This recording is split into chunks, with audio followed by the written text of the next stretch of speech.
तो ovulation day कब होता है? पीरियड्स के हाफ डे, यानी अगर आपका साइकिल 28 डेज का है तो आपका जो ओव्यूलेशन है वो 14वें दिन होगा। अगर आपका पीरियड साइकिल 30 डेज का है तो hello friends, welcome to my YouTube channel. कैसे हैं आप सभी? आई होप कि आप सभी अच्छे होंगे और आशा करती हूँ कि आपको मेरी वीडियो पसंद आ रही होगी, तभी आप मेरे वीडियो को जो सपोर्ट कर रहे हैं। और आज मैं बहुत ज़्यादा खुश हूँ। आप कमेंट में बताइए कि मैं किस रीज़न से खुश हूँ, तो आप अपने अपने कमेंट्स कीजिए, मैं सभी के आंसर्स दूंगी।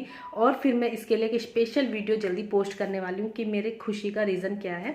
अगर आप मेरे चैनल को फॉलो कर रहे हैं, मेरी वीडियो हमेशा देखते हैं, तो आपको पता होगा कि आज मेरे लिए क्या कौन सा दिन है।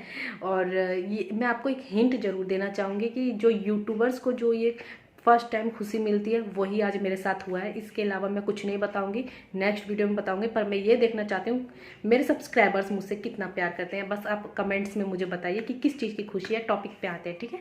तो चैनल को सब्सक्राइब जरूर कर लीजिए, फोर्स नहीं करूँगी आपको, बट हाँ, प्यार देते हो तो चैनल को सब्सक्राइब कर लीजिए, क्योंकि आपके लिए ही इन्फॉर्मेटिव वीडियो आती है मेरे इस चैनल पर। तो देखिए फ्रेंड्स, ओव्यूलेशन डे के ऊपर हम आज बात करते हैं। ओव्यूलेशन डे, अगर किसी वुमेन्स की बॉडी में ओव्यूलेशन नहीं होगा तो गर्भधारण नहीं होगा। ओव्यूलेशन मतलब प्रेगनेंसी का एक महत्वपूर्ण अंश है। जिन वुमेन्स में ओव्यूलेशन नहीं होता वो गर्भधारण कभी नहीं कर सकती, सिवाय आईवीएफ के।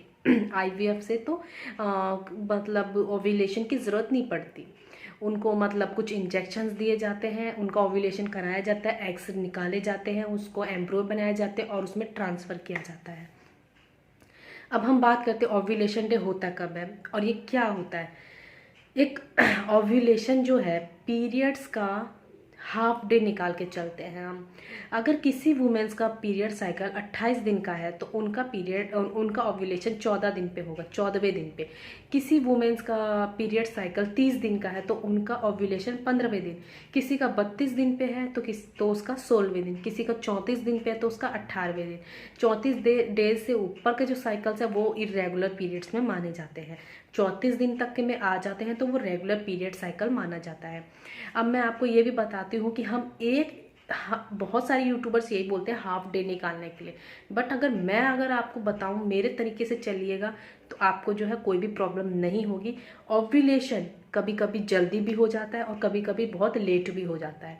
अब हम एक दिन पे डिपेंड नहीं रह सकते, इसलिए जो भी मुझसे जो है इंस्टाग्राम पे कंसल्टेशन लेते हैं, मुझसे बात करते हैं, तो मैं उनको एक ही सजेशन देती हूँ। पीरियड्स के 10वें दिन से लेके पीरियड्स के 18वें या 20वें दिन तक आप रिलेशन रखिए।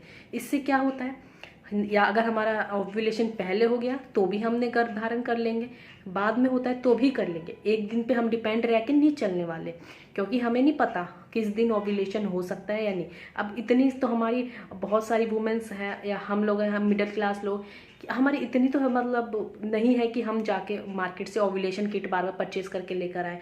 कॉस्टिंग में थोड़ी सी वो हाई होती है, इस वजह से। तो हम पीरियड्स के 10वें दिन से लेके पीरियड्स के 20वें दिन तक ओव्यूलेशन साइकिल मान के चलते हैं। इस 10 दिन में आपको गर्भधारण होगा। अब इस 10 दिन में आपको रिलेशन बनाना है। अब ये नहीं कि आपको ये 10 दिन आपको कंटिन्यू रिलेशन बनाना है, कंटिन्यू रिलेशन रखना है। आपको एक दिन छोड़ के एक दिन पे आपको रिलेशन बनाना है। जैसे कि आपका पीरियड्स हुआ 1 तारीख को, आपको ओव्यूलेशन डे हम मानेंगे 11 तारीख से।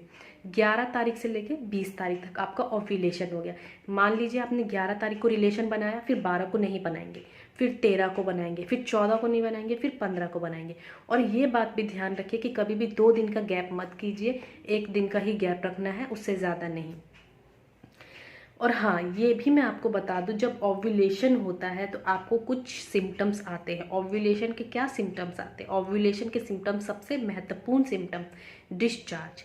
ओव्यूलेशन जिन महिलाओं में नहीं होता उसको कोई डिस्चार्ज नहीं होता है, सिर्फ एक पानी का डिस्चार्ज। ओव्यूलेशन का डिस्चार्ज एग वाइट की तरह होता है। जैसे कि आप अंडा फोड़ते हैं, एग फोड़ते हैं, उसका येलो पार्ट्स अलग रख देते हैं और जो वाइट वाला पार्ट होता है कितना चिपचिपा होता है, कैसा कलर होता है, सेम वही कलर आपको जो है ओव्यूलेशन में डिस्चार्ज होता है, एग वाइट की तरह, उसी के तरीके से चिपचिपा भी होता है वो। आपके थाई एरिया में वो चिपक सकता है, या आपकी वेजाइना में से ही इंसर्ट होके आपके पैंटी में लग सकता है।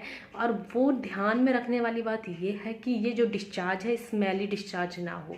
अगर स्मेल वो डिस्चार्ज ज़्यादा कर रहा है तो वो किसी बैक्टीरिया का मतलब इंडिकेट करता है, किसी ये नहीं डिस्चार्ज मतलब ऐसा नहीं कि ये अच्छा डिस्चार्ज है। ओव्यूलेशन का डिस्चार्ज वाइट डिस्चार्ज होता है, एग वाइट की तरह होता है, उसका डिस्चार्ज येलो नहीं होना चाहिए। साथ में ओव्यूलेशन का एक ये भी सिम्टम्स है कि आपके राइट लेफ्ट दोनों भी किसी एक ओवरी में पेन होगा। जिस भी साइड से एग जो बना होगा उस साइड में आपको पेन होगा। ओव्यूलेशन का जो पेन होता है वो मिडल पार्ट में नहीं होगा, बीच में नहीं होगा, राइट या लेफ्ट में किसी एक साइड में वो पेन आपको होगा। वो पेन बहुत ज़्यादा नहीं होगा, हल्का हल्का वो पेन आपको होगा। ओव्यूलेशन का जो पेन होता है वो बहुत ही हल्का हल्का होता है, दिन में 4-5 बार होता है और थोड़ी थोड़ी देर के लिए होता है।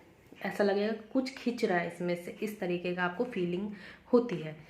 तो ये जो है ओव्यूलेशन के सिम्टम्स हैं। साथ में बहुत सारी महिलाओं को फीवर भी लग जाता है, हेडेक भी होने लगता है, बहुत सारी महिलाओं को ब्रेस्ट में पेन भी होने लगता है, बहुत सारी वुमेन्स को। ओव्यूलेशन में फीवर्स होना कॉमन है। अगर आप अपने बॉडी टेम्परेचर को चेक करते हैं तो इस समय ओव्यूलेशन के समय आपको 1 डिग्री मतलब जो है थोड़ा सा बढ़ के ही दिखाएगा आपका बॉडी का टेम्परेचर। तो ये है ओव्यूलेशन के मतलब कॉमन सिम्टम्स, क्या क्या सिम्टम्स आते हैं, ओव्यूलेशन कब होता है, तो इसके ऊपर पूरी जानकारी। आई होप कि मैंने आपको अच्छे से समझा पाई होंगी। अगर आपको नहीं समझ आ रहा होगा तो आप मुझसे जो है डिस्क्रिप्शन में लिंक दिया हुआ इंस्टाग्राम का, वहाँ पे जाके आप मुझे फॉलो करके मैसेज कर सकते हैं। नहीं तो आप मुझसे यूट्यूब के कमेंट बॉक्स में कमेंट करके आप मुझसे पूछ सकते हैं। सभी के रिप्लाई है मेरे यूट्यूब चैनल पे। बाई चांस 1-2 लोग रह गए होंगे जिनके मैसेज मुझ तक नहीं पहुँच पाए होंगे तो वो मुझसे इंस्टाग्राम पर भी पूछ सकते हैं। इसी के साथ मिलते हैं आपसे नेक्स्ट वीडियो में, जब तक के लिए बाय।